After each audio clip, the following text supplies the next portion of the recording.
একটু পায়েসও করে দেব। অমনি ওর বাবা রেগে গিয়ে বলল, পায়েস কেন হবে? আমার মা যে বাড়িতে নেই, মা আসবে তবেই পায়েস হবে। আর মায়ের কথা ভাবতে হবে না কাকু, কারণ তোমার মা এখন তোমার হৃদয় বাবার কাঁধে উঠে নেচে নেচে ঘুরে বেড়াচ্ছে। আমরা চলে এসেছি এখন বাগদা বিচে, আর এখানে এসে দেখছি দুটো আনম্যারিড কাপল প্রেম করছে। কাপল? এদেরকে শুধু কাপল বললে কাপলদেরই অপমান করা হয়, এদেরকে ছোট লোক কাপল বলতে হয়।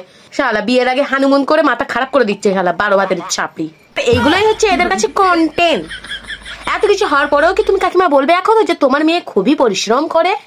অবশ্য পরিশ্রম তো করে বটেই, দুটো ছেলেকে দেওয়া তো 4টি বাতার নয়। কেমন লাগছে? ভালো লাগছে না? এত সুন্দর ভিউ দেখার পরে ভালো লাগছে না?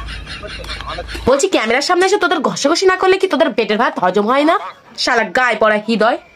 কেমন লাগছে?